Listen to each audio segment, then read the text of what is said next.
what is so terribly wrong with knowledge and conditioning? Why should the human being seek to change himself in that respect?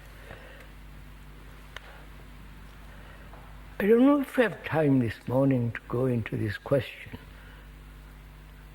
of knowledge. After all, knowledge, to put it very briefly, knowledge is the result of experience,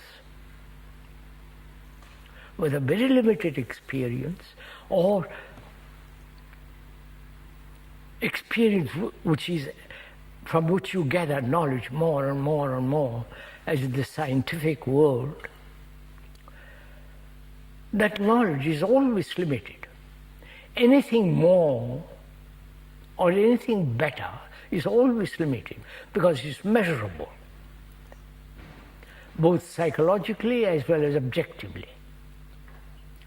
Anything that's measurable is limited. And knowledge must always be limited. I think this is obvious. Can never be complete knowledge about anything. There may be complete knowledge about some dead thing, but a living thing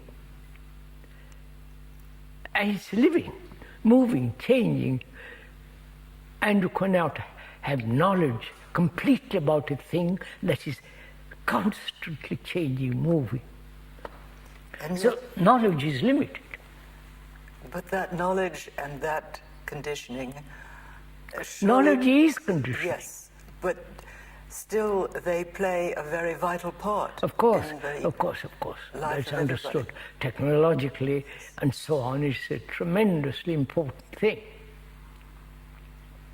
It's there you must have measurement, comparison,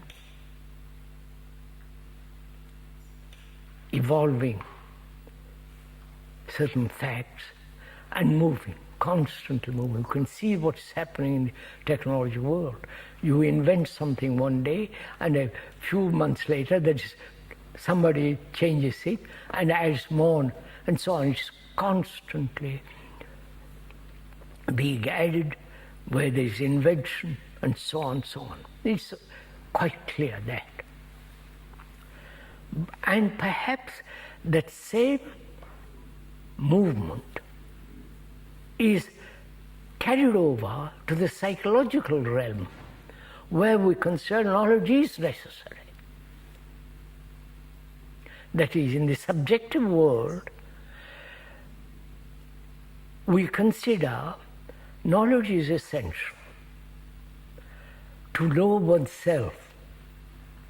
To know oneself is really a very, very limited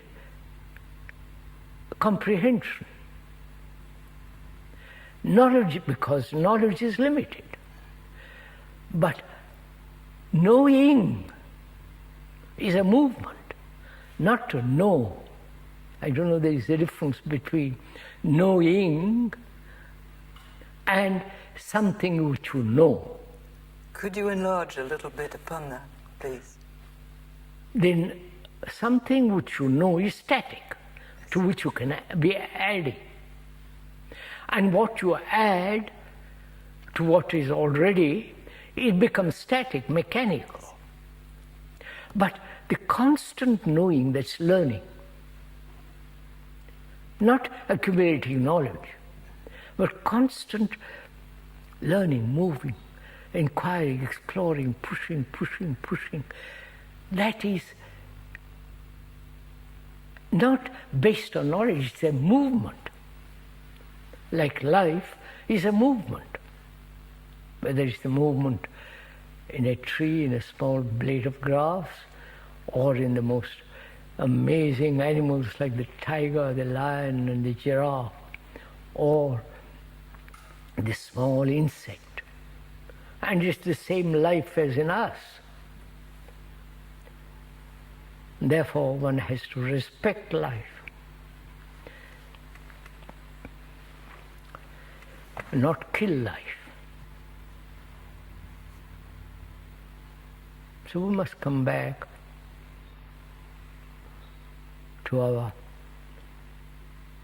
beginning, which is, can the brain be ever free from all the programs we have received. And the speaker, K, says, it is possible. It is possible only through watching, not condemning or accepting, but just watching the whole movement of your thought, watching the way activity of thought, watching how the origin, the beginning of thought. And so, in this watching, the brain then becomes much more sensitive,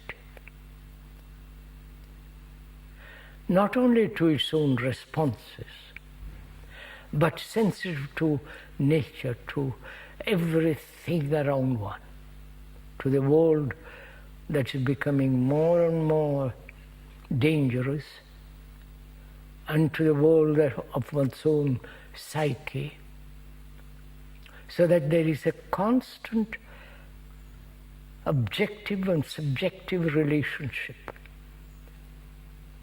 an interchange, never coming to a final decision, that is never taking a position from which you move.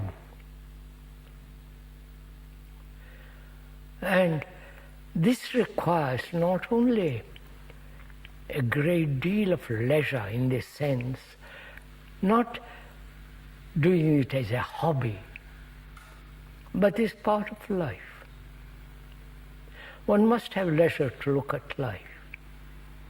One must have this time to see what is actually happening, not what you wish or desire to happen, but what is actually in our daily life is going on. And that watchfulness makes the brain extraordinarily acute, sharp, clear. And this clarity is really, if one goes into it very, very deeply, is total freedom.